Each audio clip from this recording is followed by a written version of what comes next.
대학병원 소아과 병동 복도. 배달기사 박씨, 박현수는 긴급의약품 배달을 막 마친 참이었다. 그의 귓가에 우연히 날카로운 언성이 파고들었다. 소아과 의사 이서연의 전 시어머니가 숨을 가쁘게 몰아쉬는 어린아이를 그녀에게서 빼앗으려 하고 있었다. 어디 근본도 없는 동네 의사년이 무슨 돈으로 애 병원비를 뗀다고. 우리 민준이는 이씨 집안의 장손이야.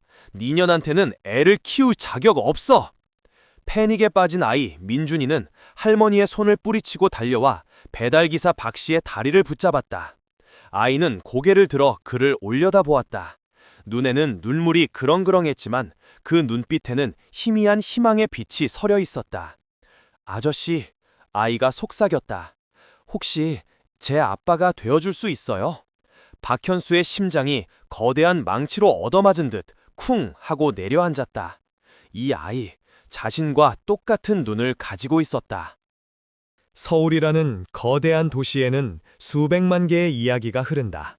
박현수의 이야기는 잃어버린 시간을 찾아 헤매는 끝나지 않는 길 위에 있었다. 낮에 그는 대한민국 최대 제약회사인 PK파마의 숨겨진 후계자, 밤에 그는 아무도 모르는 비밀의 성주였다. 그러나 지난 1년간 그의 공식적인 신분은 배달기사 박현수였다. 그는 자신의 모든 것을 버리고 도시의 가장 낮은 곳을 오토바이로 누볐다. 단 하나의 이유, 7년 전 그날 밤의 흔적을 찾기 위해서였다. 7년 전 그는 아버지의 그늘에서 벗어나고 싶어 방황하던 철없는 재벌 3세였다. 친구들과의 술자리, 기억나지 않을 정도로 마셨던 술, 그리고 안개처럼 흐릿한 기억의 파편들, 낯선 여자와의 하룻밤. 그는 다음 날 아침 여자가 남기고 간 짧은 쪽지만을 발견했을 뿐이었다. 어젯밤 일은 잊어요. 우리 인연은 여기까지예요. 그는 대수롭지 않게 생각했다. 그저 젊은 날의 하룻밤 실수라고. 그러나 시간이 흐를수록 그날 밤의 기억은 지워지지 않는 낙인이 되어 그의 마음을 짓눌렀다. 그는 직감적으로 알 수 있었다. 그 밤이 단순한 실수로 끝나지 않았을 것이라는 것을. 세상 어딘가에 자신의 핏줄이 살아가고 있을지도 모른다는 막연하지만 강렬한 예감. 결국 그는 약혼녀와의 정해진 결혼을 미루고 그룹의 후계자 자리마저 잠시 내려놓았다. 그리고는 배달기사가 되었다. 그 여자를, 그리고 어쩌면 존재할지도 모를 자신의 아이를 찾기 위해 그는 도시의 모든 골목을, 모든 집 앞을 샅샅이 훑고 다녔다. 그것은 사막에서 바늘 찾기보다 더 막막한 일이었지만 그는 포기할 수 없었다. 이서연의 이야기는 빼앗기지 않기 위해 발버둥치는 벼랑 끝에 선 엄마의 이야기였다. 그녀는 촉망받는 소아과 의사였다. 그러나 그녀의 삶은 아들 민준이를 낳은 순간부터 지독한 전쟁터가 되었다. 의사 명문가였던 전 남편의 집안은 평범한 집안 출신인 그녀를 처음부터 탐탁지 않게 여겼다. 그들은 서연을 며느리가 아닌 자신들의 우월한 유전자를 이을 대리모 정도로만 생각했다. 이혼 후 그들의 경멸은 집착으로 변했다. 아들 민준이가 뛰어난 지능을 보이자 그들은 아이를 이씨 가문의 영광을 이을 천재라며 빼앗으려 들었다. 그들은 자신들의 돈과 법적 권력을 이용해 서연의 숨통을 조여왔다.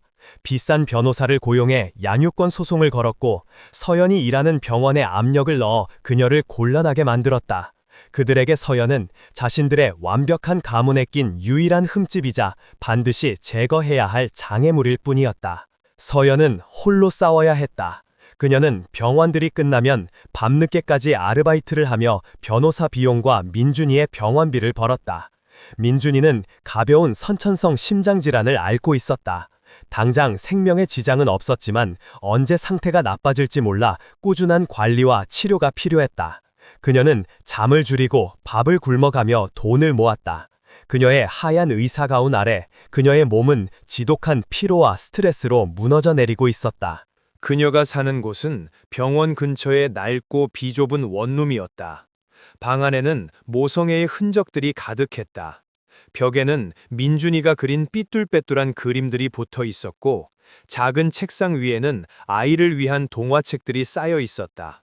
그러나 그 따뜻한 공간 속에서도 서연의 얼굴에는 늘 그늘이 져 있었다. 그녀는 언제 아들을 빼앗길지 모른다는 불안감 속에서 하루하루를 살얼음판 걷듯 위태롭게 버티고 있었다. 그녀의 유일한 희망이자 삶의 이유는 아들 박민준이었다. 7살 배기 민준이는 나이에 비해 유난히 똑똑하고 속이 깊은 아이였다. 아이는 엄마가 자신 때문에 얼마나 힘들어하는지를 알고 있었다. 그래서 단 한 번도 투정을 부리거나 아빠가 없다는 사실에 대해 묻지 않았다. 그러나 아이의 마음속에는 아빠라는 존재에 대한 깊은 갈망이 자리 잡고 있었다. 아이는 잠들기 전 창밖의 별을 보며 매일 밤 기도했다. 하느님, 저에게도 아빠를 보내주세요. 그리고 운명처럼 두 사람의 궤도가 병원이라는 공간에서 교차하기 시작했다. 박현수는 PK파마의 의약품 배달을 전담하고 있었다. 그는 이서연이 일하는 소아과 병동에 하루에도 몇 번씩 드나들었다. 그는 늘 바쁘고 차가운 표정의 의사 이서연을 멀리서 지켜보곤 있다. 그녀의 눈빛 속에 담긴 깊은 슬픔과 고단함이 왠지 모르게 그의 마음을 건드렸다.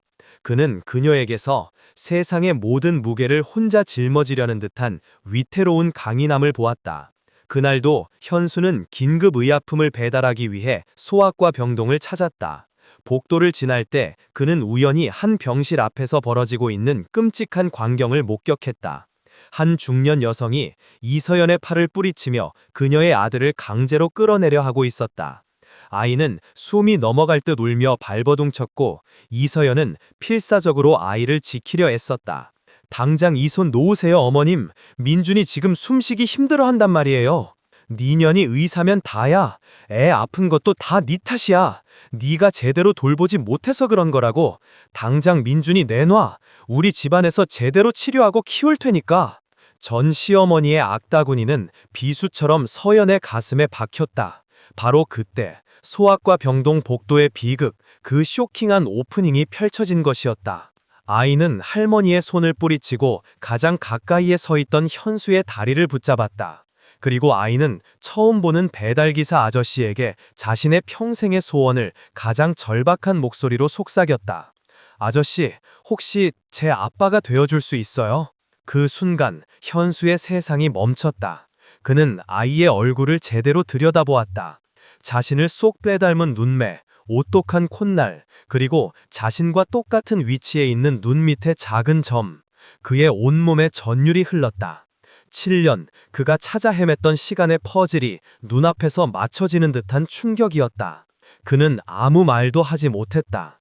그는 그저 자신의 다리를 붙잡고 애원하는 아이와 그 아이를 보며 경악과 절망에 빠진 이서연을 번갈아 볼 뿐이었다. 지독한 운명의 장난이 이제 막 그 서막을 올리고 있었다. 그날 이후 병원 복도에서 벌어졌던 소란은 마치 끝나지 않는 메아리처럼 세 사람의 주변을 맴돌았다. 이서연에게는 끔찍한 수치심과 무력감을 다시 한번 확인하는 순간이었고, 박현수에게는 그의 인생을 송두리째 뒤흔든 거대한 의혹의 시작이었다. 그리고 어린 민준이에게는 아주 희미하지만 간절한 희망의 씨앗이 심어진 순간이었다. 민준이는 그날 이후 이상할 정도로 배달기사 아저씨를 따랐다. 아이는 현수가 병원에 약품을 배달하러 올 시간만 되면 귀신같이 알고 복도로 뛰어나갔다. 그리고는 아무 말 없이 졸졸 그를 따라다니며 그의 바지가랑이를 붙잡거나 그의 낡은 유니폼 주머니에 작은 사탕을 넣어주곤 했다. 아이의 그 순수한 행동에는 내 아빠가 되어달라는 간절한 외침이 담겨 있었다. 현수는 그런 민준이를 외면할 수 없었다. 아이를 볼 때마다 자신의 심장이 저릿한 통증과 함께 이상할 정도로 빠르게 뛰었다. 아이의 눈, 아이의 웃음, 아이의 작은 손짓 하나하나가 그의 내면에 잠들어 있던 부성애라는 낯선 감정을 건드렸다. 그는 거의 확신했다. 민준이가 자신의 아들이라는 것을. 그러나 그는 섣불리 다가갈 수 없었다.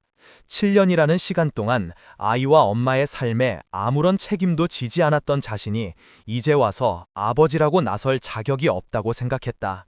그리고 무엇보다 경계심과 자존심으로 단단히 무장한 여자 이 서연의 마음을 여는 법을 알지 못했다. 그는 일단 친절한 배달기사 아저씨로 남기로 했다. 그는 민준이를 핑계로 서연의 주변을 맴돌았다. 아이가 좋아하는 장난감을 사다 주기도 하고 그녀가 밤늦게까지 일하는 날이면 따뜻한 음료수 한 병을 건네며 멀리서 그녀를 지켜보기도 했다. 서연은 그런 현수의 호의가 불편했다. 그녀는 세상의 모든 친절 뒤에는 반드시 대가가 따른다고 믿는 상처 입은 사람이었다. 특히 남자라는 존재에 대한 불신은 그녀의 마음속에 깊이 뿌리박혀 있었다. 그녀에게 현수는 자신의 약한 모습을 목격한 그저 불편한 동정심을 베푸는 타인일 뿐이었다. 그러던 어느 날 현수는 병원 카페에서 혼자 지친 모습으로 앉아있는 서연을 발견했다. 그녀의 앞에는 변호사가 보낸 두툼한 서류 봉투가 놓여 있었다. 그녀의 얼굴은 종이장처럼 창백했다. 무슨 안 좋은 일 있으십니까? 현수가 조심스럽게 다가가 물었다. 서연은 날카롭게 고개를 들었다. 그녀의 눈에는 지독한 피로와 경계심이 가득했다. 신경 쓰지 마세요. 배달 기사님이 상관할 일이 아니니까요. 도와드릴 일이 있다면 도와줘요. 서연이 그의 말을 끊으며 자조적인 웃음을 터뜨렸다. 그녀는 전 시댁의 압박과 눈덩이처럼 불어나는 소송 비용에 완전히 지쳐 이성을 잃기 직전이었다. 그렇게 저를 돕고 싶으세요? 좋아요. 그럼 저 좀 도와줘 보세요. 그녀는 서류 봉투를 들어보였다. 전남편 집안에서 민준이 양육권을 완전히 뺏어가겠다고 최후 통첩을 해왔어요. 제가 의사로서의 자격이 없다는 둥, 경제적 능력이 없다는 둥, 온갖 거짓말을 꾸며내서 법원에 제출했더군요.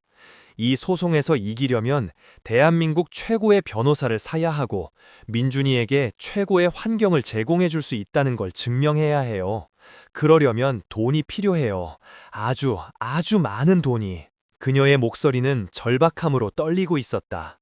그녀는 현수를 쏘아보며 이 비현실적인 동정심을 끝내버리려는 듯 잔인한 한마디를 내뱉었다. 그러니까 저한테 50억을 줄 수 있는 거 아니면 더 이상 귀찮게 하지 말고 내버려 두세요. 아시겠어요? 50억. 그것은 그녀의 절박함이 만들어낸 터무니없는 숫자였다. 평범한 배달기사에게는 평생 만져볼 수도 없는 돈. 그녀는 그 말로 현수가 다시는 자신에게 동정심을 베풀지 못하도록 완벽한 벽을 세웠다고 생각했다. 현수는 아무 말도 하지 못했다. 그는 그저 고통스러운 얼굴로 서연을 바라보다가 조용히 돌아설 뿐이었다. 서연은 혼자 남은 카페에 앉아 쓴 커피를 마셨다. 그녀는 자신의 비참한 처지에 눈물이 났지만 동시에 후련했다. 이제 더 이상 그 배달기사의 불편한 동정심을 마주하지 않아도 된다는 생각에. 그러나 다음 날 그녀의 예상은 완전히 빗나갔다. 현수는 다시 그녀를 찾아왔다. 어제와 같은 시간, 같은 장소로. 그의 손에는 낡은 서류 가방이 들려 있었다. 어제 하신 말씀. 현수가 망설임 없이 서연의 맞은편 의자에 앉으며 말했다. 진심이었습니까? 무슨? 서연이 당황해서 되물었다. 현수는 서류 가방을 열었다. 그리고 그 안에서 수표 한 장과 얇은 서류 뭉치 하나를 꺼내 테이블 위에 올려놓았다. 수표에 찍힌 액수는 일금 50억 원정. 그녀가 어제 세상의 모든 경멸을 담아 내뱉었던 바로 그 액수였다. 서연의 머릿속이 하얗게 비었다. 그녀는 자신의 눈을 의심했다. 배달기사가 어떻게, 어디서 이런 돈을? 이것은 몰래카메라인가? 아니면 신종 사기인가? 이게 뭐예요? 그녀가 떨리는 목소리로 물었다. 50억입니다. 현수가 차분하게 말했다. 그리고 이건 계약서고요. 그는 서류 뭉치를 그녀의 앞으로 밀었다. 계약서의 제목은 박민준 군의 임시 보호자 및 부친 대리 역할 수행에 관한 계약이라는 기이하고도 충격적인 문구였다. 이 돈을 드릴 테니 받아주십시오. 현수의 목소리는 진지했다. 그 안에는 어떤 농담이나 희롱의 기색도 없었다. 오직 간절함만이 담겨 있었다. 그 대가로 제가 민준이의 아빠가 되게 해주십시오. 서연은 숨을 쉴 수 없었다. 이 남자가 지금 제정신인가? 아빠 역할이라니 돈으로 아빠를 사겠다는 말인가? 물론 진짜 아빠가 되겠다는 게 아닙니다. 현수가 그녀의 오해를 눈치챈 듯 말을 이었다. 서류상으로 그리고 사람들 앞에서 제가 민준이의 새아빠 행세를 하게 해달라는 겁니다. 양육권 소송이 완전히 끝날 때까지만요. 그는 계약서의 내용을 하나하나 짚어가며 설명했다.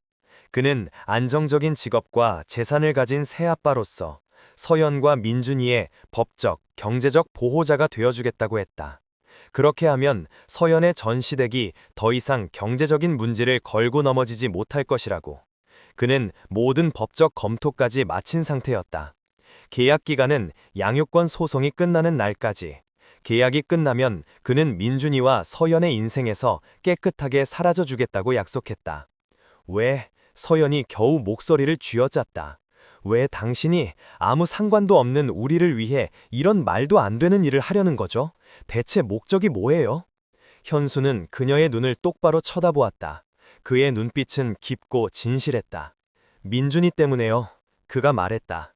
그 아이의 눈을 외면할 수가 없었습니다. 아빠가 되어달라는 그 한마디가 며칠 밤낮으로 제 심장을 떠나지 않았습니다. 저는 그저 상처 입은 그 아이에게 아주 잠시라도 아빠라는 이름의 울타리가 되어주고 싶을 뿐입니다. 다른 어떤 목적도 없습니다. 그의 말은 너무도 순수해서 오히려 비현실적으로 들렸다. 그러나 서연은 그의 눈빛 속에서 거짓이 아닌 진심을 보았다. 그녀의 이선은 이 말도 안 되는 제안을 거절하라고 소리치고 있었지만 그녀의 마음은 벼랑 끝에서 만난 유일한 동아줄 앞에서 속절없이 흔들리고 있었다. 50억. 그 돈만 있다면 그녀는 지긋지긋한 양육권 전쟁을 끝낼 수 있었다. 아들을 온전히 지켜낼 수 있었다. 그녀는 선택의 기로에 섰다. 자신의 자존심을 지키고 아들을 잃을 것인가? 아니면 이 낯선 남자의 위험하고도 충격적인 제안을 받아들이고 아들을 지킬 것인가? 엄마로서 그녀에게 선택지는 이미 정해져 있었다. 계약서에 서명을 하던 날, 이서연은 자신의 영혼을 파는 기분이었다. 그러나 아들 민준이의 해맑은 얼굴을 떠올리자 그녀는 더 이상 망설일 수 없었다. 그렇게 대한민국 법전 어디에도 없을 기이한 가짜 아빠 계약이 성사되었다. 그리고 그들의 삶은 누구도 예상치 못한 방향으로 흘러가기 시작했다. 박현수는 계약서의 조항들을 무서울 정도로 성실하게 이행했다. 그는 50억이라는 돈만 던져주고 사라진 것이 아니었다. 그는 자신이 진짜 새아빠라도 된 것처럼 서연과 민준의 삶 속으로 깊숙이 들어왔다. 그들의 첫 번째 변화는 집이었다. 현수는 자신의 돈으로 병원에서 가깝고 보안이 철저한 고급 아파트를 얻었다. 곰팡이내 나던 낡은 원룸을 떠나 햇살이 가득 들어오는 넓은 집으로 이사하던 날, 민준이는 자신의 방이 생겼다는 사실에 기뻐서 어쩔 줄을 몰라 했다. 아이의 그 환한 웃음을 보는 순간 서연은 자신이 옳은 선택을 했다고 처음으로 생각했다. 현수는 배달기사 일을 그만두고 민준이의 전담 아빠가 되었다. 그는 매일 아침 서툰 솜씨지만 정성껏 아침밥을 차렸고 민준이의 손을 잡고 유치원에 데려다 주었다. 하원 시간이 되면 그는 언제나 교문 앞에서 아이를 기다렸다. 그리고는 아이와 함께 놀이터에서 흙투성이가 될 때까지 놀아주거나 함께 서점에 가서 책을 읽거나 아이가 좋아하는 떡볶이를 사 먹으며 집으로 돌아왔다. 그는 아이를 돌보는 일에 조금도 지친 기색이 없었다. 오히려 그의 얼굴에는 지난 7년간 그가 단 한 번도 느껴보지 못했던 종류의 평온함과 행복감이 서려 있었다. 그는 잃어버렸던 자신의 시간을, 아들의 시간을 온몸으로 보상받고 있는 것 같았다. 민준이에게 일어난 변화는 기적과도 같았다. 아이는 아빠의 빈자리 때문에 늘 주눅들어 있었고 친구들과 잘 어울리지 못하는 내성적인 아이였다. 그러나 현수라는 존재가 아이의 삶에 들어온 이후 민준이는 하루가 다르게 밝고 활기찬 아이로 변해갔다. 아이의 얼굴에서 그늘이 사라지고 웃음소리가 끊이지 않았다. 아빠, 아빠! 어느 날 저녁 민준이는 거실에서 함께 레고를 조립하던 현수를 보며 무심코 그렇게 불렀다. 아이는 자신의 말실수에 깜짝 놀라 아빠, 아니 아저씨의 눈치를 살폈다. 현수는 아무 말 없이 아이를 자신의 무릎 위에 앉히고 꼭 끌어안아 주었다. 그의 눈시울이 뜨거워졌다. 세상 그 어떤 계약서의 조항보다 아이의 그 한마디가 그를 진짜 아빠로 만들고 있었다. 그렇게 아빠라는 단어는 그들 사이에서 더 이상 어색한 단어가 아니게 되었다. 거짓으로 시작된 부자 관계는 진짜보다 더 진짜 같은 깊은 유대감 속에서 뿌리를 내리고 있었다. 서연은 이 모든 변화를 한 걸음 떨어진 곳에서 복잡한 심경으로 지켜보고 있었다.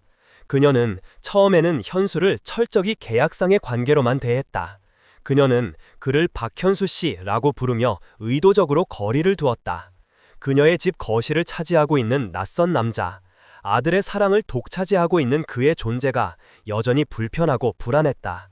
그의 저의가 무엇인지, 이 모든 친절 뒤에 숨겨진 진짜 목적이 무엇인지 그녀는 끊임없이 의심했다. 그러나 시간은 그녀의 단단했던 경계심을 아주 서서히 녹여내리고 있었다. 그녀는 보았다.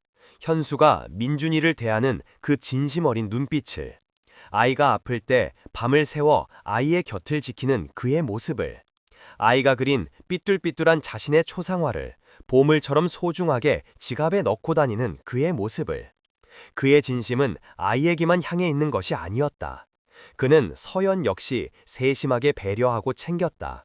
그녀가 병원에서 힘든 수술을 마치고 파김치가 되어 돌아오는 날이면 집에는 언제나 그녀가 좋아하는 음식이 차려져 있었다.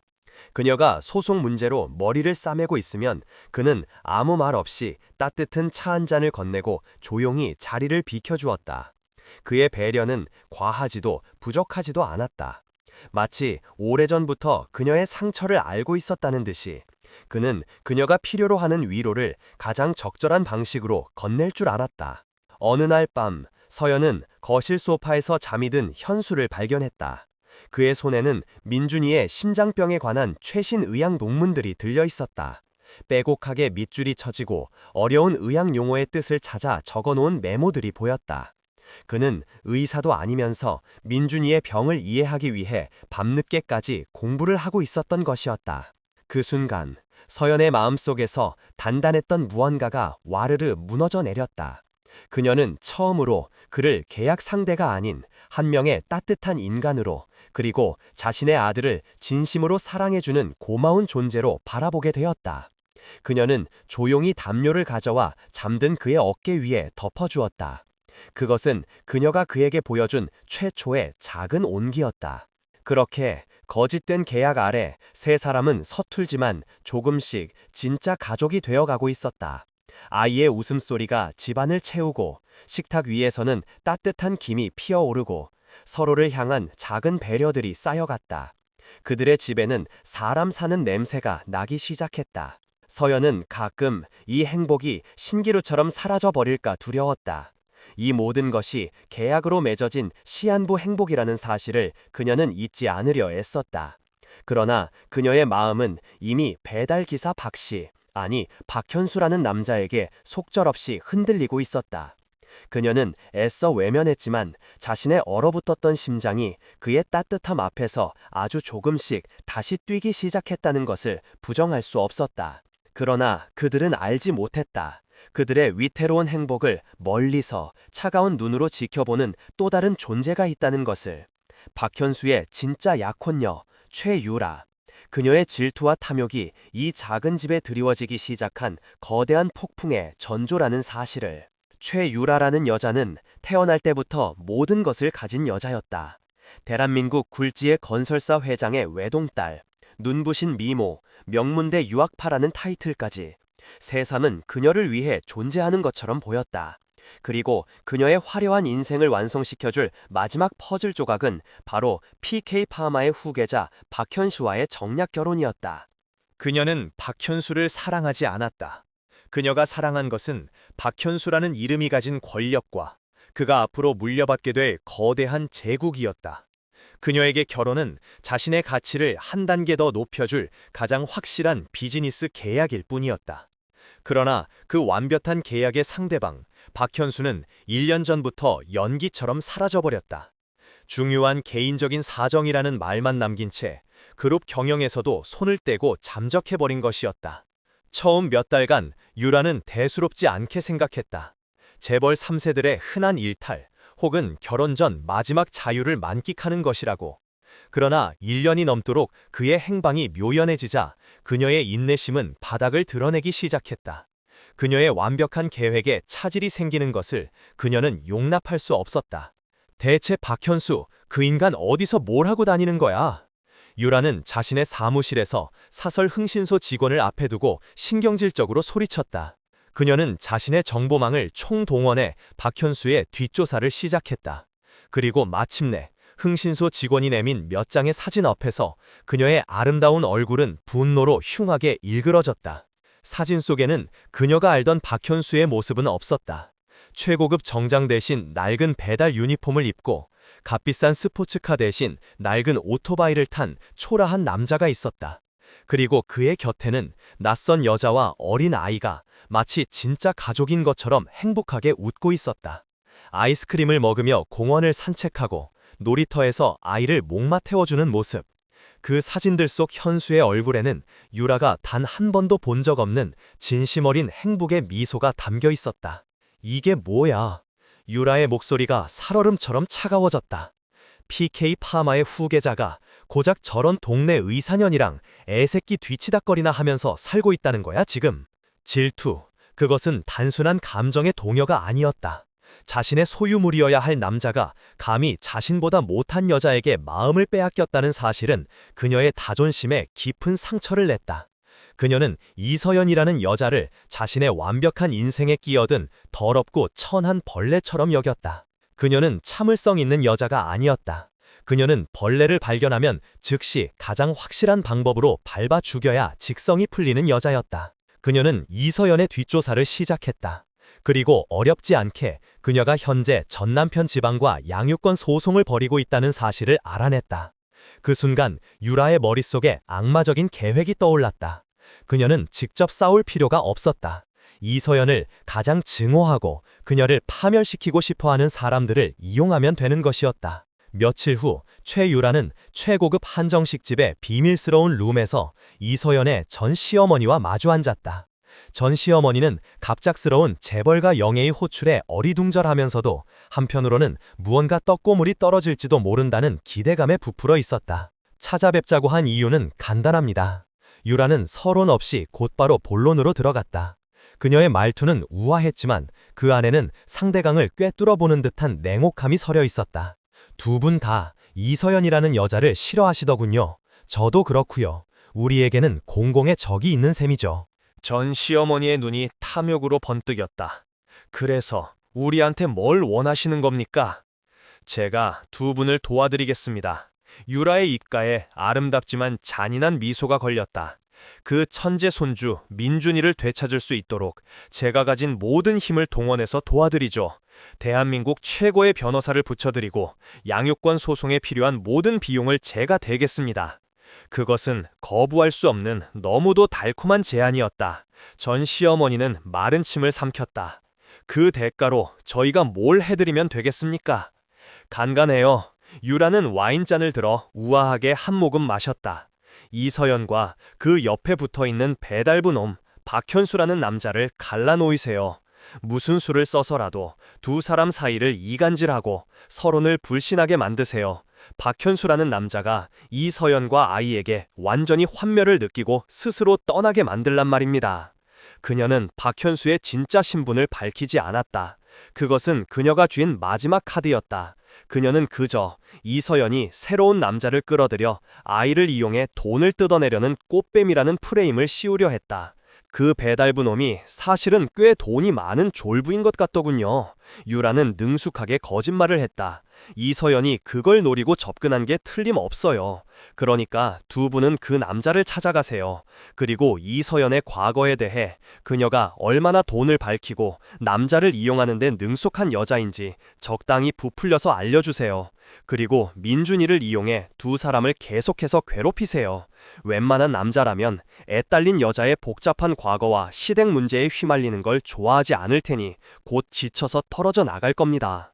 그것은 인간의 가장 약한 부분, 의심과 불신을 파고드는 교활하고도 치밀한 계획이었다. 그날 이후 서연과 현수의 위태로운 행복에 검은 그림자가 드리워지기 시작했다. 전 시어머니는 돈과 권력이라는 새로운 무기를 얻자 이전보다 더욱 집요하고 악랄하게 그들을 괴롭혔다.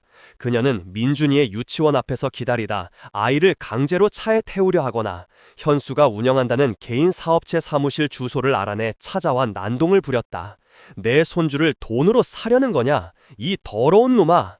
그녀는 주변 사람들이 다 듣도록 고함을 지르며 현수를 파렴치 안으로 몰아갔다.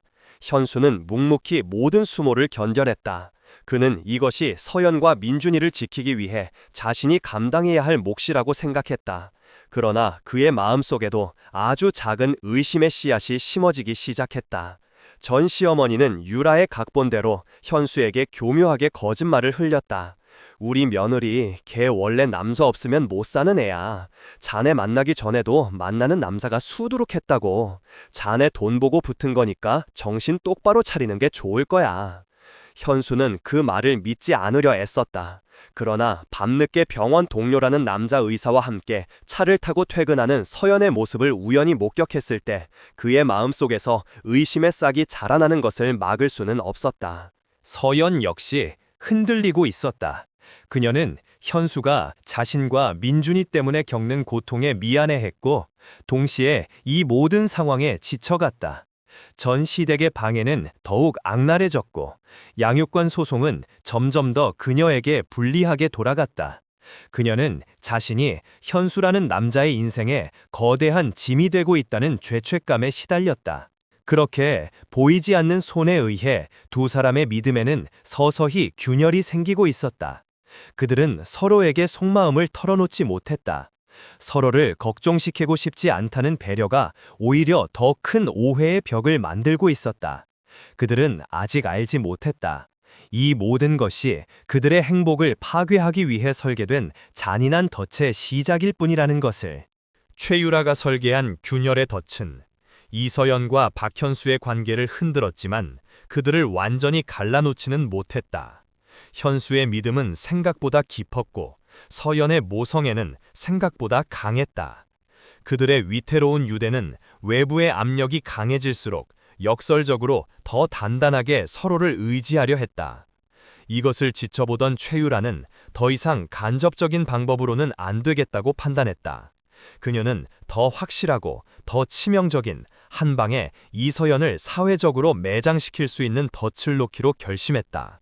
그녀는 이서연의 전 남편 이민우에게 접근했다. 그는 명문 의사 집안의 아들이라는 타이틀이 없으면 아무것도 아닌 무능하고 자격심에 가득 찬 남자였다.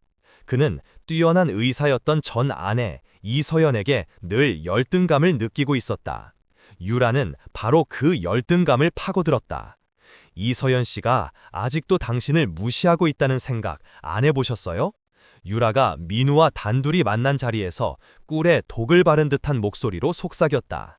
그녀는 지금 새로운 남자를 등에 업고 당신 집안을 아주 우습게 보고 있다고요.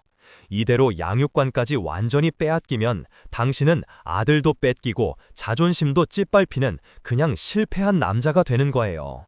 그녀의 말은 민우의 아픈 곳을 정확하게 찔렀다. 유락은 그에게 거부할 수 없는 제안을 했다. 제가 당신을 도와드릴게요. 그녀는 서류 봉투 하나를 내밀었다. 이 안에 있는 환자 아주 간단한 수술이지만 VIP 고객이라 병원장님도 주목하고 계시죠. 이 수술을 당신이 직접 집도하세요. 그리고 성공시키세요. 그러면 병원 내에서 당신의 입지는 완전히 달라질 겁니다. 이서연 씨도 더 이상 당신을 무시하지 못할 거고요. 그것은 함정이었다. 그 환자는 간단한 수술이 필요한 환자가 아니었다. 희귀한 기저질환을 앓고 있어 아주 작은 실수만으로도 생명이 위험해질 수 있는 고난도의 수술이 필요한 환자였다. 유라는 자신의 정보력을 이용해 이 사실을 알고 있었고 일부러 민우에게 잘못된 정보를 흘려 그를 수술실로 밀어넣은 것이었다. 무능한 민우는 자신의 실력을 과시하고 싶은 욕심에 덥석 그 미끼를 물었다. 그는 자신이 이서연보다 뛰어난 의사라는 것을 증명하고 싶었다. 수술 당일 예상했던 대로 끔찍한 의료사고가 터졌다. 민우의 서툰 칼놀림은 환자의 상태를 급격하게 악화시켰고 환자는 수술대 위에서 심정지 상태에 빠졌다. 수술실은 순식간에 아수라장이 되었다. 때마침 근처 수술실에 있던 서연이 소식을 듣고 달려왔다. 그녀는 패닉에 빠져 어쩔 줄 몰라 하는 민우를 밀치고 직접 환자의 심장을 마사지하며 응급처치를 시작했다. 그녀의 필사적인 노력 덕분에 환자는 기적적으로 목숨을 건졌지만 뇌 손상으로 인한 심각한 후유증을 피할 수는 없게 되었다. 병원은 발칵 뒤집혔다. VIP 환자에게 벌어진 대형 의료사고, 누군가는 책임을 져야만 했다. 바로 그때 최유라와 이씨 집안이 움직이기 시작했다. 그들은 병원 내 여론을 조작하고 모든 증거를 위조하여 이번 의료 사고의 책임이 이민우가 아닌 이서연에게 있는 것처럼 몰아갔다. 이서연 선생이 전 남편의 수술에 사적인 감정으로 끼어들어 일을 망쳤다. 그녀가 마지막에 응급처치를 하다가 결정적인 실수를 저질렀다. 말도 안 되는 거짓말들이 그들의 돈과 권력 아래 마치 진실인 것처럼 포장되었다. 서연은 순식간에 환자의 생명을 위협한 부도덕하고 무능한 의사로 낙인 찍혔다. 그녀는 병원 징계위원회에 회부되었고 의사 면허를 박탈당할 위기에 처했다. 현수는 이 모든 것이 조작된 음모라는 것을 직감했다. 그는 자신의 모든 인맥을 동원해 서연의 무고를 증명하려 애썼다. 그러나 상대는 병원 전체를 손에 쥐고 흔드는 거대한 세력이었다. 배달기사였던 그의 힘만으로는 그 견고한 벽을 깨뜨리기에 역부족이었다. 마지막 일격은 가장 잔인한 방식으로 날아왔다. 이씨 집안은 벼랑 끝에 몰린 서연에게 아들 민준이를 이용해 마지막 협박을 가했다. 전 시어머니가 서연의 앞을 차가운 표정으로 앉아 말했다. 선택해라. 그녀의 목소리에는 일말의 동정심도 없었다. 네가 이번 의료 사고의 모든 책임을 지고 의사 면허를 반납하고 민준이에 대한 양육권을 깨끗하게 포기하겠다고 각서를 써. 그러면 네 전남편의 죄는 우리가 조용히 덮어주마. 서연은 치를 떨었다. 제가 왜 하지도 않은 죄를 뒤집어 써야 하죠? 왜냐고? 전 시어머니가 비웃었다. 네 아들 때문이지.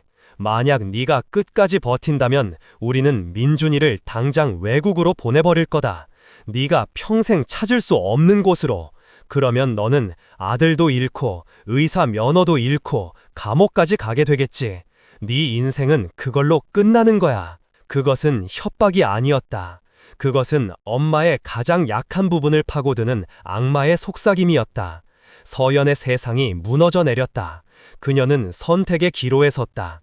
자신의 명예와 꿈을 지키고 아들을 영원히 잃을 것인가? 아니면 모든 것을 포기하고 억울한 죄를 뒤집어 쓴 채 아들의 곁에 남을 것인가? 그날 밤 서연은 텅 빈 집에서 민준이의 잠든 얼굴을 하염없이 내려다보았다.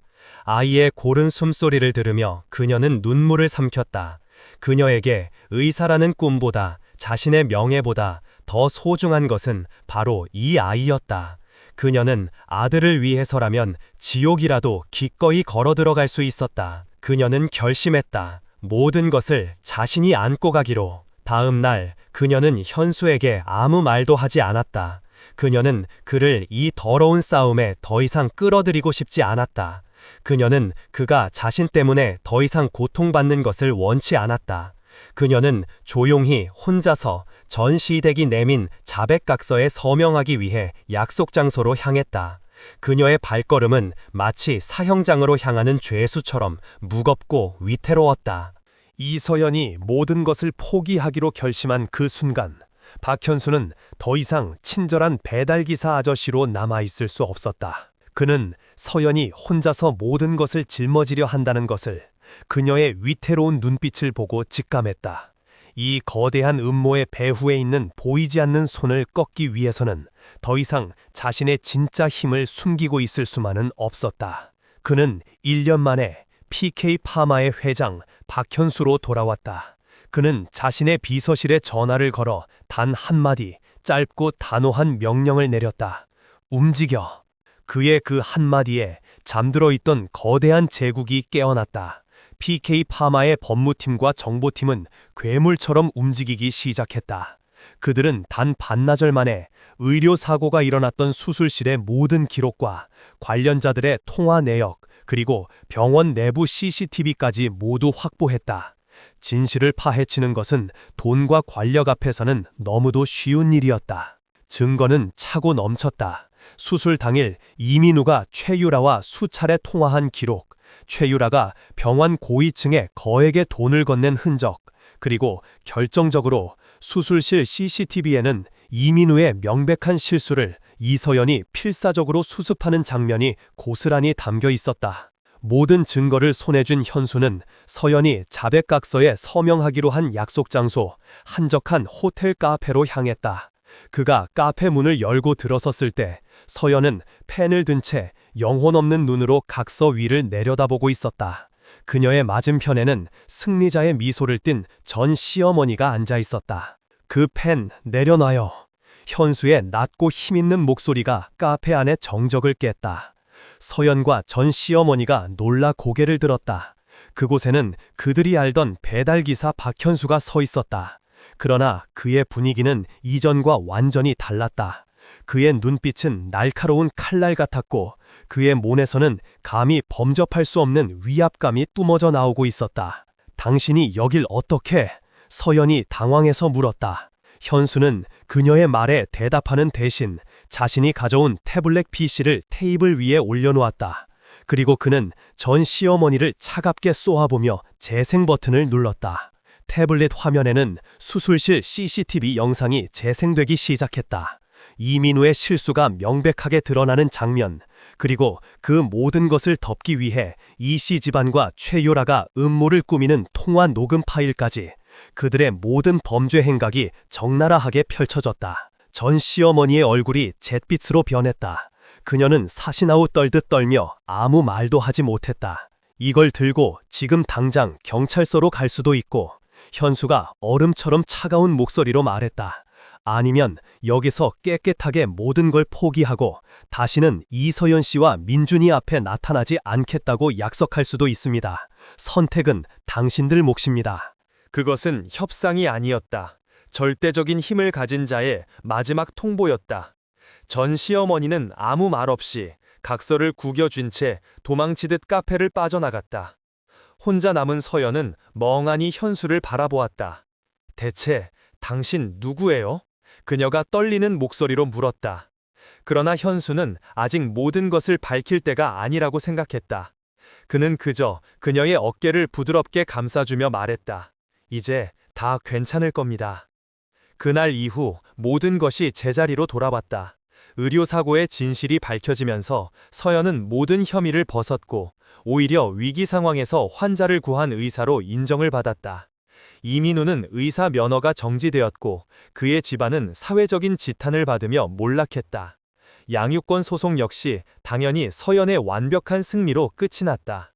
모든 폭풍이 지나간 후 현수는 자신의 마음속에 남은 마지막 의혹을 확인하기로 결심했다. 그는 민준이의 칫솔을 몰래 가져와 자신의 머리카락과 함께 가장 신뢰할 수 있는 유전자 검사 기관에 의뢰했다. 며칠 후 검사 결과가 나왔다. 친자 관계 성립 확률 99.99%.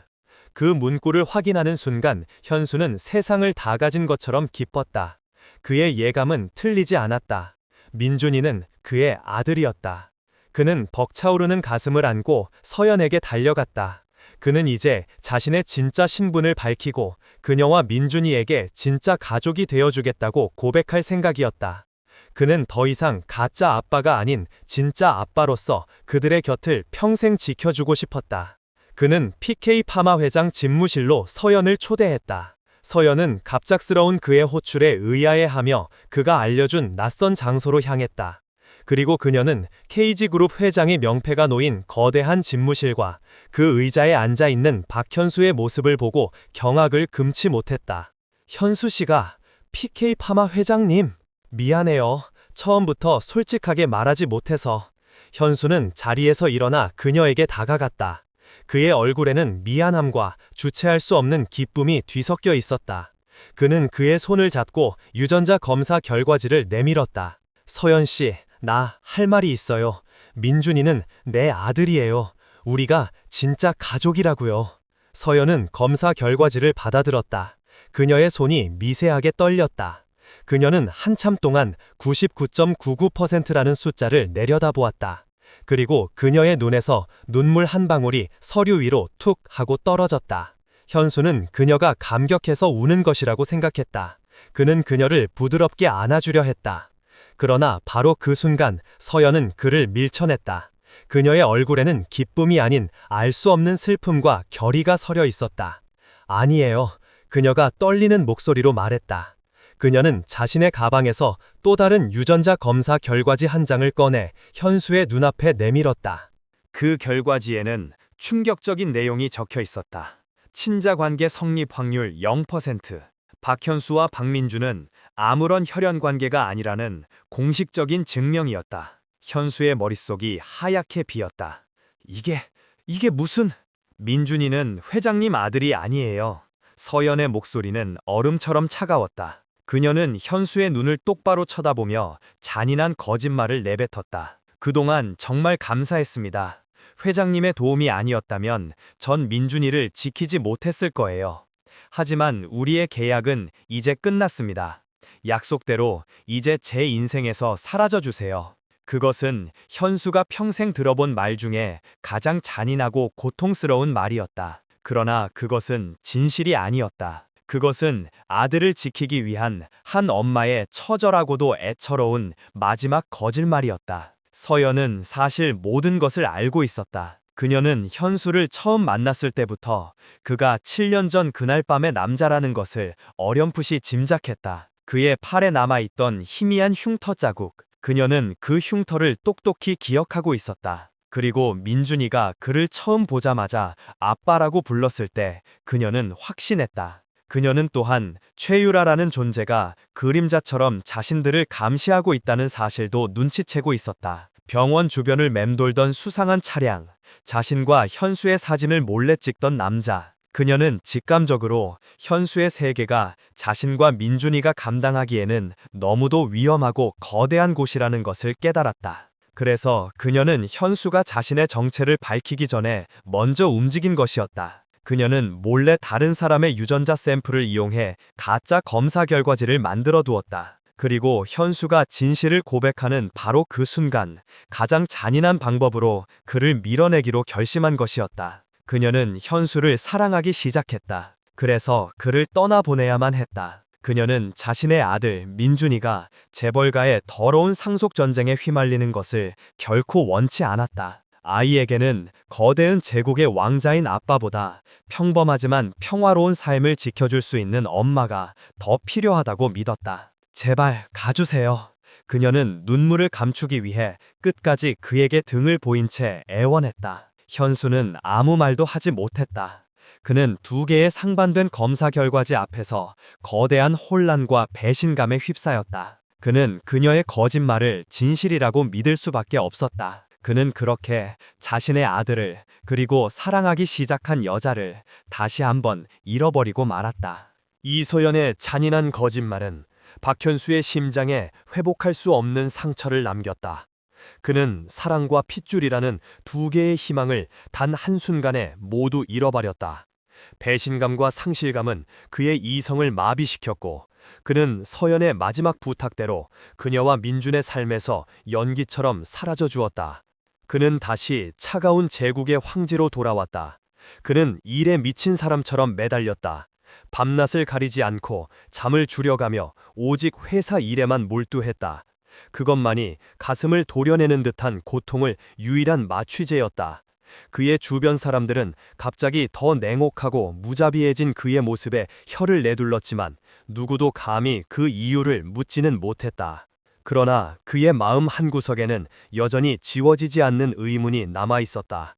민준이의 눈, 자신을 아빠라고 부르던 그 간절한 목소리, 그리고 상반된 두 개의 유전자 검사 결과지. 무엇이 진실이고 무엇이 거짓인가? 그는 술에 취한 밤이면 자신도 모르게 민준이와 함께 찍었던 사진들을 꺼내보며 괴로워했다. 현수가 떠나자 서연의 주변에는 다시 혹독한 겨울이 찾아왔다. 그의 부재는 그녀가 생각했던 것보다 훨씬 더 큰 구멍을 남겼다. 집안을 가득 채웠던 아이와 현수의 웃음소리는 사라지고 다시 예전처럼 무겁고 차가운 침묵만이 남았다. 민준이는 다시 예전처럼 말이 없고 내성적인 아이로 돌아갔다. 아이는 매일 밤 현수가 선물해준 곰인형을 끌어안고 조용히 눈물을 흘리며 잠이 들었다. 엄마, 아빠, 아저씨, 이제 다시는 안 와? 아이의 그 한마디는 서연의 심장을 갈갈이 찢어 놓았다. 그녀는 아들을 지키기 위해 최선의 선택을 했다고 믿었지만 그 선택이 오히려 아들에게 더 깊은 상처를 주고 있다는 사실에 그녀는 매일 밤 죄책감에 시달렸다. 그리고 그녀가 가장 두려워했던 일이 현실이 되었다. 현수라는 거대한 방패막이 사라지자 하이에나들이 다시 움직이기 시작했다. 최유라는 이 기회를 놓치지 않았다. 그녀는 현수가 이서연에게 완전히 환멸을 느끼고 떠났다고 확신했다. 이제 그녀의 계획을 마무리할 때가 온 것이었다. 그녀는 이서연을 완전히 파멸시키고 그 근본 없는 아이를 세상에서 영원히 지워버리기로 결심했다. 그녀는 다시 몰락한 이씨 집안을 찾아갔다. 아직도 그 손주놈을 되찾고 싶으신가요? 유라가 격렬히 섞인 목소리로 물었다. 당연하지. 전 시어머니가 이를 갈며 말했다. 그 계집애 때문에 우리 집안이 풍비박산 났어. 반드시 복수할 거야. 좋아요. 유라의 입가에 뱀처럼 차가운 미소가 걸렸다. 제가 마지막 기회를 드리죠. 그 아이 민준이를 데리고 해외로 영원히 떠나세요. 제가 필요한 모든 자금과 신분 세탁을 지원해드리겠습니다. 단 조건이 있습니다. 다시는 절대로 한국 땅에 돌아오지 마세요. 그것은 유괴를 사주하는 것이나 다름없는 끔찍한 제안이었다. 그러나 복수심에 눈이 먼 이씨 집안에게는 거부할 수 없는 유혹이었다.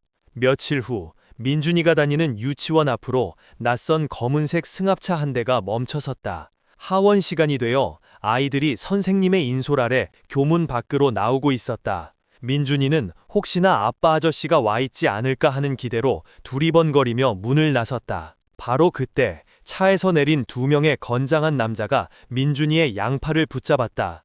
아이는 비명을 지를 틈도 없이 입이 막힌 채 차 안으로 끌려 들어갔다. 주변에 있던 다른 아이들과 학부모들이 놀라 소리를 질렀지만 차는 순식간에 검은 연기를 내뿜으며 사라져버렸다. 유치원 선생님의 다급한 전화를 받고 병원에서 뛰쳐나온 서연이 텅 빈 유치원 앞에 도착했을 때 그곳에는 민준이의 신발 한 짝만이 아스팔트 위에 외롭게 떨어져 있었다. 민준아, 민준아. 서연의 입에서 비명이 터져 나왔다. 그녀의 세상이 완전히 무너져 내리는 순간이었다. 그녀는 경찰에 신고했지만 범인들에게서는 아무런 연락도 오지 않았다. 시간은 흐르고 아이의 행방은 묘연했다. 서연은 밥도 잠도 잊은 채 미친 사람처럼 도시를 헤매며 아들의 이름을 불렀다. 바로 그때 그녀의 핸드폰으로 발신자 표시 제한에 전화 한 통이 걸려왔다. 전 시어머니의 목소리였다. 내 아들을 찾고 싶으면 내일 밤 10시 인천항 제3부도 버려진 창고로 혼자 와. 경찰에 알리거나 딴짓을 하면 내 아들 시체도 못 찾을 줄 알아. 전화는 그것으로 끊겼다. 서연은 절망 속에서 한 줄기 희망을 보았다. 동시에 그녀는 이것이 자신을 파멸시키기 위한 마지막 덫이라는 것을 직감했다. 그녀는 고민했다. 경찰에 알려야 할까? 아니면 혼자 가야 할까? 그러나 그녀는 경찰을 믿을 수 없었다. 상대는 돈과 권력으로 경찰마저 움직일 수 있는 사람들이었다. 그녀의 머릿속에 단 한 사람의 얼굴이 떠올랐다. 박현수. 그녀는 망설였다. 자신이 그토록 잔인하게 밀어냈던 그에게 어떻게 다시 도움을 청할 수 있을까? 그러나 그녀에게는 선택의 여지가 없었다. 엄마로서 그녀는 아들을 구하기 위해 마지막 남은 자존심마저 버려야만 했다. 그녀는 떨리는 손으로 그의 번호를 눌렀다. 수화기 너머로 오랜 침묵 끝에 그의 차가운 목소리가 들려왔다. 무슨 일이죠? 그의 목소리를 듣는 순간 그녀가 애써 눌러왔던 모든 감정이 폭발했다. 그녀는 아이처럼 서럽게 울음을 터뜨렸다. 도와주세요, 현수씨. 제발. 그녀의 목소리는 절규에 가까웠다. 민준이가 납치됐어요. 수화기 너머 현수의 세상도 그 순간 함께 무너져 내리고 있었다. 인천항 제3부도 버려진 창고 주변은 죽음처럼 고요했다. 밤바다에서 불어오는 축축하고 비릿한 바람만이 녹슨 철판 벽을 스치며 을씨니스러운 소리를 낼 뿐이었다. 이서연은 약속된 시간에 홀로 어둠이 삼킬 듯 입을 벌리고 있는 창고 안으로 들어섰다. 그녀의 손에는 아무것도 들려있지 않았다. 그녀의 심장은 공포로 얼어붙을 것 같았지만 엄마의 본능이 그녀의 발걸음을 앞으로 이끌었다. 창고 내부는 거대하고 텅 비어 있었다. 천장에 깨진 창문으로 스며드는 희미한 달빛에 의지해 그녀는 안쪽으로 걸어 들어갔다. 창고 중앙 낡은 의자에 손발이 묶이고 입에 재갈이 물린 채 민준이가 겁에 질린 눈으로 앉아 있었다. 아이는 엄마를 발견하고 소리 없는 비명을 지르며 발버둥 쳤다. 민준아! 서연이 아이에게 달려가려던 순간 어둠 속에서 그림자처럼 나타난 남자들이 그녀의 앞을 막아섰다. 그리고 그들 뒤로 이서연의 전 시어머니와 복수심에 찬 얼굴의 전 남편 이민우가 모습을 드러냈다. 오랜만이네, 우리 착한 며느리. 전 시어머니가 비아냥거리며 말했다. 아들 보고 싶어서 한 걸음에 달려왔나 보구나. 원하는 게 뭐예요? 서연이 이를 악물고 물었다. 돈이에요. 원하는 만큼 드릴 테니 제발 우리 아이만은. 돈? 전 시어머니가 경멸의 웃음을 터뜨렸다. 우리가 원하는 건 돈이 아니야. 네 파멸이지. 이민우가 서류 뭉치 하나와 펜을 그녀의 발밑에 던졌다.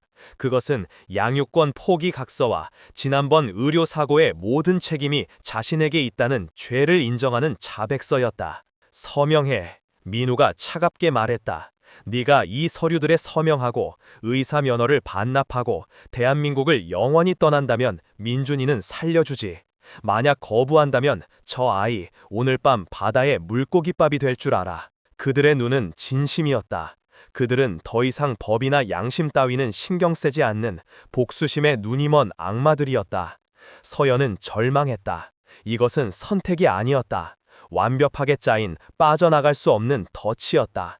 그녀는 떨리는 손으로 바닥에 떨어진 펜을 주워들었다. 그녀의 눈에서 뜨거운 눈물이 뺨을 타고 흘러내렸다. 그녀는 아들을 위해 자신의 모든 것을 포기해야만 했다. 현수 씨, 미안해요. 그녀는 마음속으로 되뇌었다. 결국 당신에게 또 짐을 지우게 되네요. 그녀는 현수와의 마지막 통화를 떠올렸다.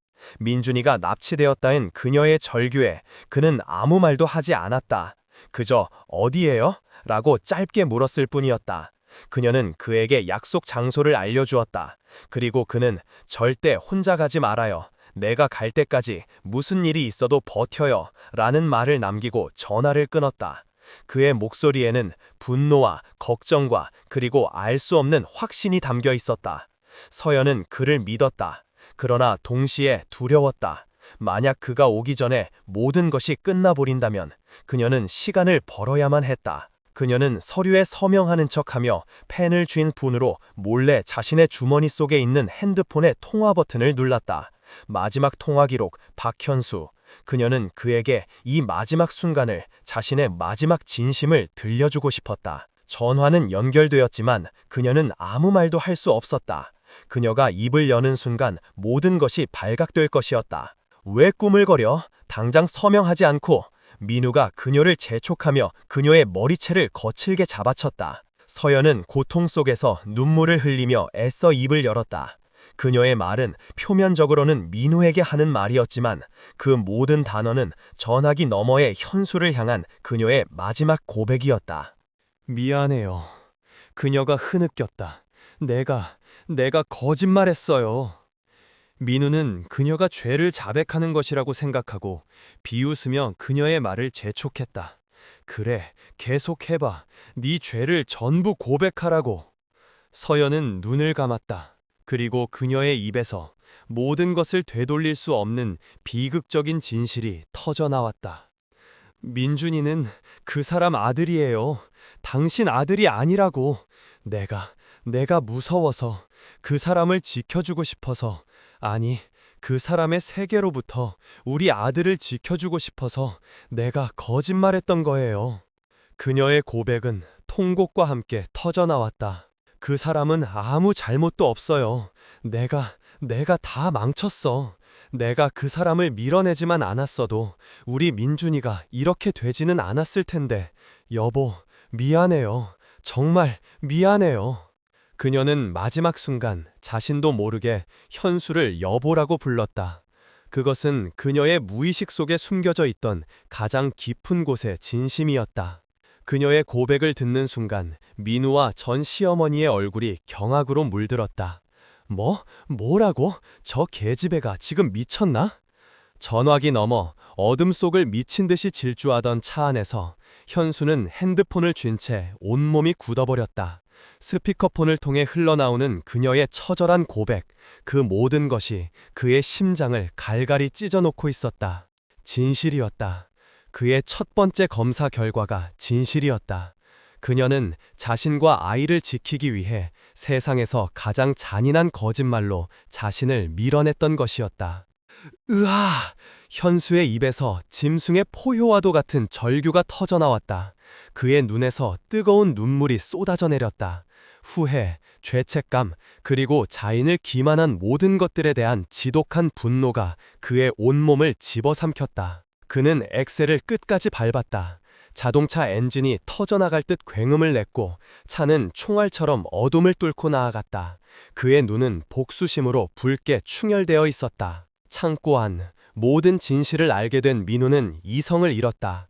그는 자신의 아들이 아니라는 사실보다 자신이 또다시 이서연과 그리고 보이지 않는 그 남자에게 기만당했다는 사실에 참을 수 없는 모멸감을 느꼈다. 이런 개같은 년. 그는 서연의 뺨을 세차게 후려쳤다. 서연은 바닥에 쓰러졌다. 그는 그것으로도 분이 풀리지 않는 듯 그녀를 발로 걷어차려 했다. 바로 그 순간 끼익 하는 날카로운 타이어 마찰음과 함께 창고의 낡은 철문이 거대한 힘에 의해 찢겨져 나가듯 안쪽으로 찌그러지며 날아갔다. 헤드라이트 불빛이 어둠을 가르며 창고 안을 대낮처럼 밝혔다.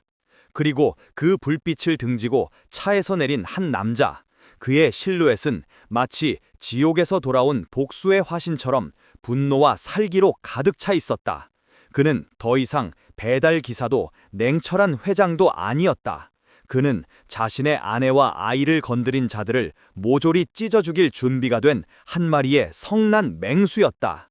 자동차 헤드라이트가 만들어낸 눈부신 역광 속에서 박현수의 실루엣은 현실의 존재처럼 보이지 않았다. 그것은 마치 분노 그 자체가 형상화된 듯한 압도적인 위압감을 뿜어내고 있었다. 창고 안의 모든 움직임과 소음이 그가 등장하는 순간 거짓말처럼 멎었다. 이민우와 그의 어머니, 그리고 그들이 고용한 건달들은 예상치 못한 침입자의 등장에 당황했다.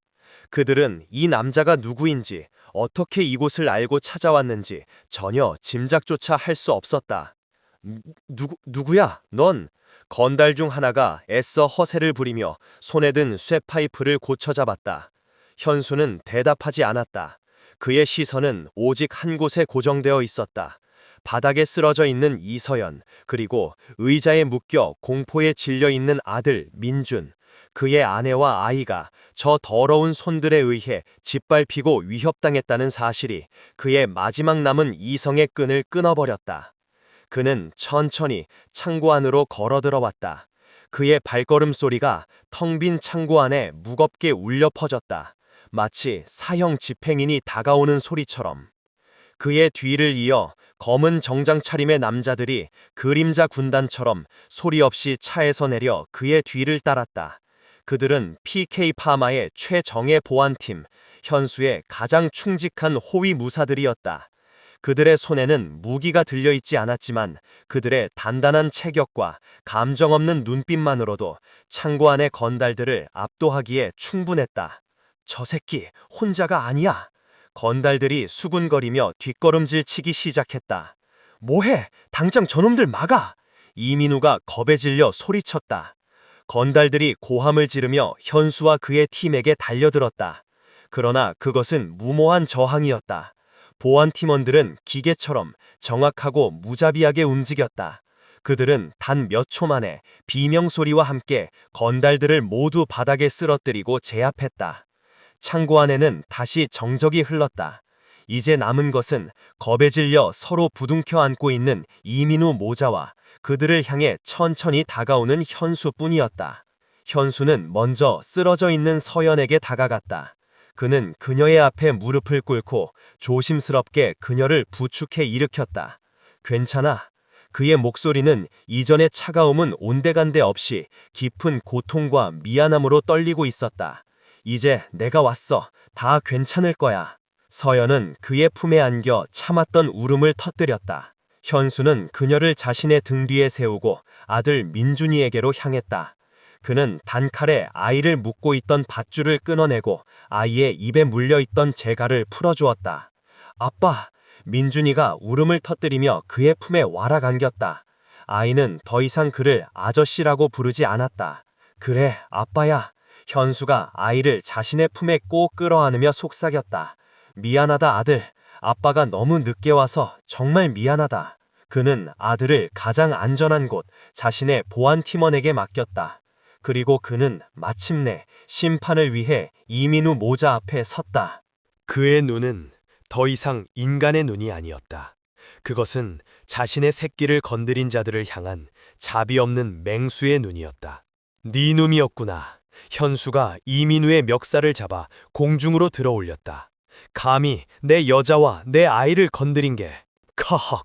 이민우는 버둥거렸지만 강철 같은 현수의 소나기에서 벗어날 수 없었다. 네가 뭔데? 네가 민준이 아빠라는 증거라도 있어? 현수는 대답 대신 주먹을 날렸다. 퍽 하는 둔탁한 소리와 함께 이민우는 바닥으로 나가떨어졌다. 그의 입에서 피가 터져 나왔다. 증거. 현수가 경멸의 웃음을 터뜨렸다. 내 심장이 증거다, 이 버러지 같은 놈아. 그는 그것으로 멈추지 않았다. 그는 바닥에 쓰러진 이민우의 위로 올라타 분노가 이끄는 대로 무자비하게 주먹을 휘둘렀다. 한 대는 7년 동안 아비 없이 자라야 했던 아들을 위해서, 또 한 대는 혼자서 모든 고통을 감내해야 했던 서연을 위해서, 그리고 마지막 한 대는 그들의 인생을 망가뜨린 모든 것들을 향한 그의 지독한 분노를 담아서. 그만해. 전 시어머니가 아들의 이름을 부르며 달려와 현수의 팔을 붙잡았다. 살려줘. 제발 우리 아들 좀 살려줘. 현수는 주먹을 멈췄다. 그는 천천히 고개를 돌려 그녀를 바라보았다. 그의 얼굴은 피와 눈물과 땀으로 범벅이 되어 있었다. 살려달라고. 그의 목소리는 지옥의 밑바닥에서 울려오는 듯 낮고 섬뜩했다. 니년들이 내 아들을 바다에 던져버리려고 했을 때 내 아들도 살려달라고 빌었을 거다. 그는 그녀를 벌레를 뿌리치듯 옆으로 내동댕이 쳤다. 그리고는 자신의 보안팀을 향해 마지막 명령을 내렸다. 경찰에 신고해. 그의 목소리는 차갑게 식어 있었다. 유괴물 살인 미수 혐의로 여기 있는 것들 하나도 빠짐없이 전부 넘겨. 그의 말이 끝나기가 무섭게 창고 밖에서 요란한 경찰 사이렌 소리가 울려 퍼지기 시작했다. 현수가 이곳으로 출발하기 전 이미 모든 조치를 취해 놓았던 것이었다. 경찰들이 들이닥치고 이민우 모자는 속수무책으로 수갑이 채워졌다. 그들은 마지막까지 발악하며 저주를 퍼부었지만 그들의 목소리는 더 이상 누구에게도 닿지 않았다. 모든 소란이 끝나고 창고 안에는 다시 세 사람만이 남았다. 현수는 지친 몸을 이끌고 서연과 민준이에게로 다가갔다.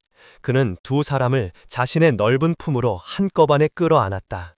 7년, 길고 길었던 엇갈림과 오해의 시간 끝에 그들은 비로소 하나의 완전한 가족으로 서로의 상처를 보듬고 있었다. 밖에서는 길었던 밤이 끝나고 새로운 새벽이 밝아오고 있었다.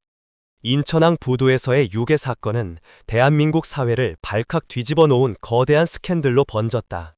명망 높은 의사 집안이 자신들의 전 며느리와 손자를 상대로 끔찍한 범죄를 저질렀다는 사실만으로도 사건의 배후에 PK 파마의 숨겨진 후계자 박현수와 그의 약혼녀 최유라까지 얽혀 있다는 사실이 드러나자 사건은 걷잡을 수 없이 커져나갔다. 경찰서 조사실. 이민우와 그의 어머니는 모든 것을 잃은 자의 절망적인 얼굴로 앉아 있었다. 그들은 처음에는 혐의를 완강히 부인했지만 박현수가 제출한 명백한 증거들, 서연과의 마지막 통화 녹취, 창고 내부 CCTV 영상 등 앞에서 그들의 거짓말은 오래 가지 못했다. 결정적으로 최유라와의 연결고리가 드러나자 그들은 무너져 내렸다. 박현수의 정보팀이 찾아낸 최유라가 이씨 집안에 거액의 자금을 지원한 내역과 유괴를 사주하는 내용이 담긴 통화 녹음 파일이 공개되자 그들은 살아남기 위해 서로를 물어뜯기 시작했다. 우리는 최유라 그 여자가 시키는 대로 했을 뿐이에요. 그들은 모든 죄를 그녀에게 떠넘기며 자신들의 형량을 줄이려 발버둥쳤다. 최유라는 자신의 사무실에서 긴급 체포영장을 들고 들이닥친 형사들을 마주했다. 그녀는 마지막까지 자신의 아름다운 얼굴에 오만한 미소를 걸고 있었다. 이게 무슨 무례한 짓이죠? 그녀는 조금도 당황하지 않은 척 말했다. 내가 누군지 알고 감히 유괴 교사 및 살인 미수 교사 혐의로 당신을 체포합니다. 형사가 차갑게 말했다. 그녀는 그제야 사태의 심각성을 깨달았다.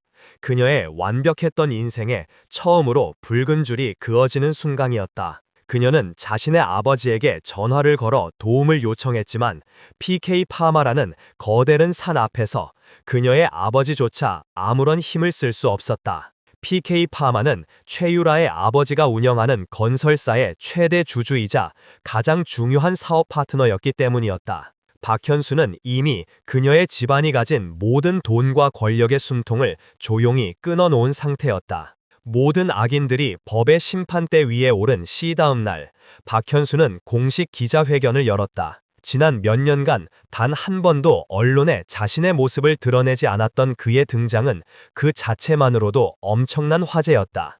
수백 개의 카메라 플래시가 폭탄처럼 터지는 기자회견장. 단상에 선 현수는 더 이상 어수룩한 배달 기사도 분노에 찬 복수자도 아니었다. 그는 자신의 제국을 그리고 자신의 가족을 지키기 위해 돌아온 위험 있는 왕의 모습을 하고 있었다. 그는 먼저 이번 사건으로 인해 사회적 물의를 일으킨 점에 대해 깊이 고개 숙여 사과했다. 그리고 그는 자신의 입으로 지난 7년간의 모든 진실을 담담하게 그러나 힘있는 목소리로 세상에 공개하기 시작했다.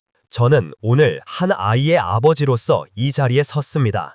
그의 그 한마디에 회견장은 술렁이기 시작했다. 그는 7년 전 자신의 철없던 과거와 그로 인해 시작된 엇갈린 인연, 그리고 잃어버린 아들을 찾기 위해 배달기사로 살아야만 했던 자신의 이야기를 아무런 숨김없이 털어놓았다. 그리고 그는 이서연이라는 한 여자가 홀로 얼마나 꿋꿋하게 아이를 지켜왔는지, 얼마나 억울한 고통을 감내해야 했는지를 세상에 알렸다. 그의 고백은 한편의 드라마보다 더 드라마틱했고 듣는 이들의 심금을 울렸다. 그리고 그는 이 모든 비극을 만들어낸 최유라를 향해 가장 차갑고도 단호한 심판을 내렸다.